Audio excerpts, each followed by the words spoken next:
and welcome. I hope that you are enjoying all of your August books. We are going to talk about my final August read here today.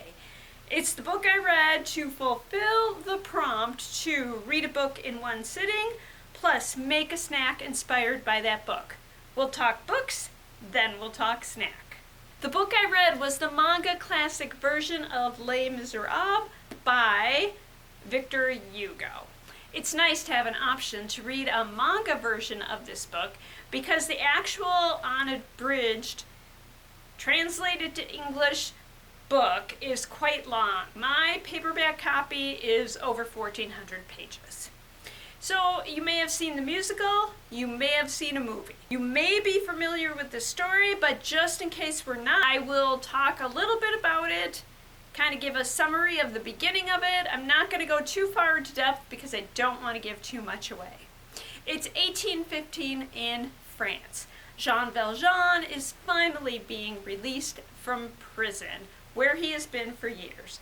And his crime was that he stole a loaf of bread so that he could feed his sister's starving children. He tried to escape to get back to them and ended up accruing more time in jail each time that he tried to escape.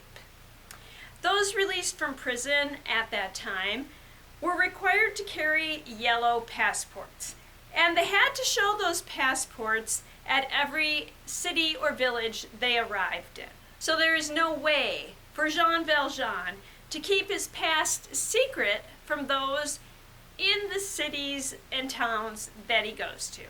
And once they know that he had been in prison, they don't want him in their town and they won't do anything to help him. So no one will give him a job. No one will rent him a room. No one will allow him to eat until he visits the home of a priest, where he has a life-changing experience. Years later, Jean Valjean has acquired a new name and a new identity.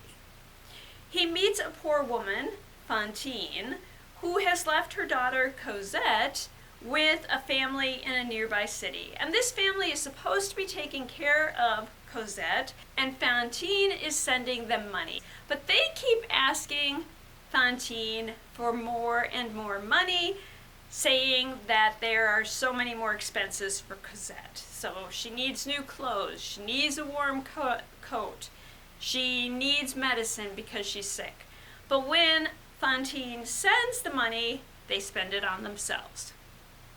Now Javert is an inspector who has been looking for Jean Valjean ever since right after his release from prison. He was one of the prison guards where Jean Valjean was imprisoned. So this is where I'm going to stop because I don't want to say too much. I've read the actual book and honestly I love it. This Manga Classic version is really good. So if you don't have the time to read the whole book, it's a quick book. I read it in like an hour and a half, and much of the story is contained in this book. What can you read for a similar experience? We're going to do this in two different ways. First, we'll talk about other manga classics to read. Then we'll talk about other books with similar emotional impact. In both cases, the topics may be different than that of Les Misérables. First up is the Manga Classics adaptation of Romeo and Juliet. And they are similar in that the past is affecting the characters in the present, and their possibility of having fulfilling lives. Instead of hiding from the law at first in this book, they are trying to hide their relationship and love from their parents and their families. Next, we have the Manga Classics adaptation of Frankenstein. And if you've never read Frankenstein and you think of it as a horror story, you're in for a surprise. It's the story of a creation who is rejected because of his looks, never given a chance to have a decent life, and he turns to destruction. And now for the non-manga books. The first one you might have guessed, it's Les Misérables by Victor Hugo.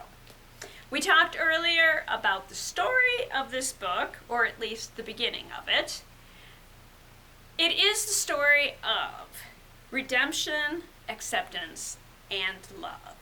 It honestly changed my view of life the first time I read it, so I do highly recommend it. If you have time, I really do recommend reading this. The copy we have here in Park Rapids Library is over 1,300 pages, not as long as that paperback I have. All right, next up is a book that's really similar. So of any book I've ever read, this is the book that is most similar to Les Misérables, and it's by Charles Dickens. It is A Tale of Two Cities. It takes place during the French Revolution, and again is the story of redemption. And finally, a book that takes place in the present, but has a lot in common with Les Misérables, and that is Punching the Air by E.B. Zoboi and Yusef Salaam. Amal is arrested and imprisoned for a crime that he did not commit. He turns to art and poetry to express himself and cope with his incarceration. And now on to the snack. Les Misérables takes place in France, and France is home to many amazingly intricate desserts and some really excellent simple ones. When I visited Paris, I had 2 mini fruit tarts and a lot of excellent crusty bread. So I took these 2 ideas and brought them together to make a lovely simple dessert. I took a slice of crusty bread, I sliced a peach, and then I layered the slices on top of the bread. I popped that in the oven for 5 minutes just to warm it through, and I enjoyed a healthy, delicious snack. And there we are. I'll be back very soon when we will take a look at my September reads. And those of you who have been with me for a while know that I usually do a readathon in August. Our readathon this year, the August part of it, has been moved to September. So when I am choosing my September reads, we will be looking to fulfill prompts for my readathon. I hope that you will join me then, and until then, I hope that you enjoy all that you do and all that you read. And thank you.